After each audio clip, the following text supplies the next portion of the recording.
How's it going, everyone? Dave Brown here with the New Populist. Thank you again for joining me. We have this story of 4 African socialists who were charged with acting as unregistered agents of Russia and conspiring to influence a presidential election. And other news outlets, other bloggers and YouTubers have talked about this story. But I wanted to go a little more in depth because this really is a big deal. And what's kind of funny, just before I even get into the story, is that the idea that they were trying to influence the presidential election in a way that would have any substance, right? 4 Looney Tune African socialists. They're a threat to our democracy. Not the fact that just today or yesterday, the former director of the CIA admitted that they covered up the Hunter Biden laptop in order to help Joe Biden. So our CIA, our intelligence apparatus, has more influence on the U.S. elections than any other entity, and that is not even close. After the U.S. intelligence, you have people like Zuckerberg, Soros, other billionaire oligarchs who have an impact on the election, but nothing compares to our intelligence state. And when you have a intelligence state that has that much power over your elections, you do not live in a republic, a democracy. You do not. And that's what we're fighting here, a intelligence state that is completely out of control. The intelligence community. You take on the intelligence community, they have 6 ways from Sunday at getting back at you. But back to these 4 African socialists. I pulled up the DOJ statement, and there's other people besides these 4 socialists who were being charged. There were some people from Russia. One guy in particular named Alexander Ionov, and he had an organization called Anti-Globalization Movement of Russia that had a website which is no longer functioning. As you can guess why. I went to the website and got nothing.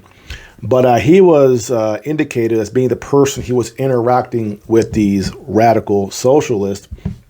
And it says here in the indictment, it says, moreover, from at least November 2014 until July 2022, Ionov allegedly engaged in a years-long foreign malign influence campaign targeting the United States. As a part of the campaign, Ionov allegedly recruited members of political groups within the United States, including the African People's Socialist Party and the Uhudu movement in Florida, Black Hammer in Georgia, and a political group in California. Now it says, one focus of Ionov's alleged influence operation was to create the appearance of American popular support for Russia's annexation of territories in Ukraine. For example, in May 2020, Ionov allegedly sent a request, he stated was from Russia, the Donetsk People's Republic, an apparent reference to a Russian-occupied region in eastern Ukraine, to Yeshatila, one of the African socialists, and other members of other U.S. political groups to make statements in support of the independence of the so-called Donetsk People's Republic, a Russian-backed breakaway state in eastern Ukraine. Now, what's here? You look at that, you go, so he emailed them, said, hey, support this. There's no reference to large sums of money being exchanged, like, hey, he sent $100,000 to this group in order to spread this propaganda. No, here in the actual statement from the DOJ, the best they have is him contacting them to say, hey, support this idea. Something they already probably supported in the first place. So what exactly did these black socialites do, or socialists do, that was so bad that the DOJ had to get involved and charge them with crimes that could put them in jail for 10 years?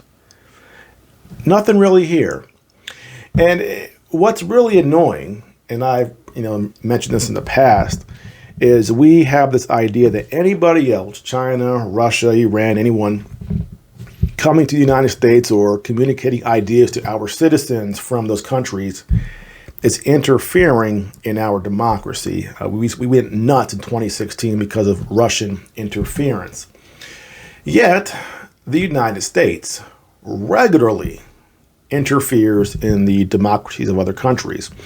We have USAID, which is an NGO that we fund, that has a budget of $63 billion that we take to other countries to help to promote things like democracy, civil rights, women's rights, and LGBTQ plus rights. So we openly acknowledge the fact that our government money goes to these countries in order to push things that we like. But anybody, even just mentions anybody who could possibly be connected to a foreign government, interacting with American citizens, exchanging ideas, viewpoints, now that's a bridge too far, and that is interfering in our democracy. So we're very, very tight about who gets involved in our country, unless, of course, they're people we like. If they're countries that are favorable to the United States, though there are people operate in our country and do all kinds of stuff, and we don't care. And the other thing, too, is we're not even actually at war with Russia and Ukraine. It's Ukraine and Russia, not us. We haven't declared war. Yet we are on this almost like this wartime footing where we're acting like we are direct members of this war, which to some extent we are because we're providing all of the material. But as far as, again, other countries having their own laws protecting against foreign agents, we make a big stink when they say, hey, you can't spend U.S. dollars here. So Russia had a law where they cracked down on NGOs. And this is from Newsweek. Legislation comes into effect in Russia on Thursday, which is expected to toughen the crackdown on those opposing the regime of Vladimir Putin.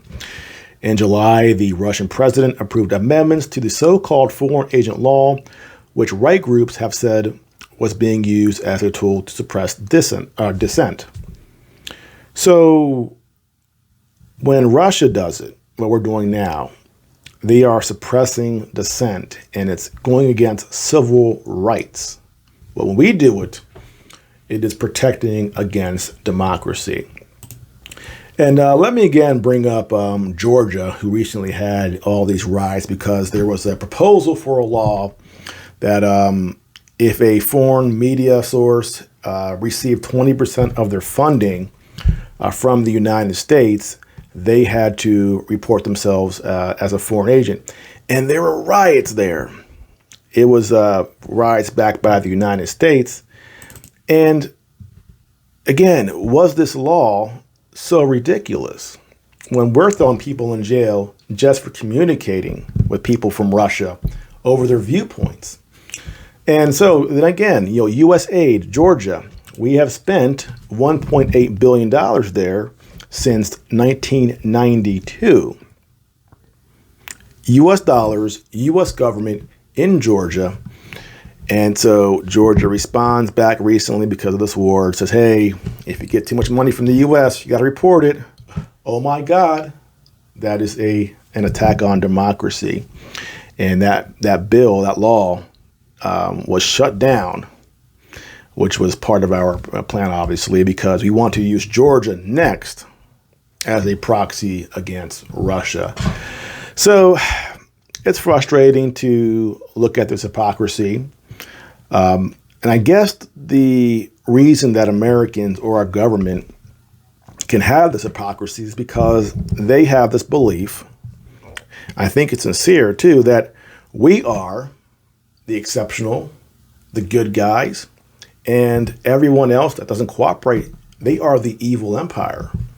So we can have double standards because, well, they're garbage.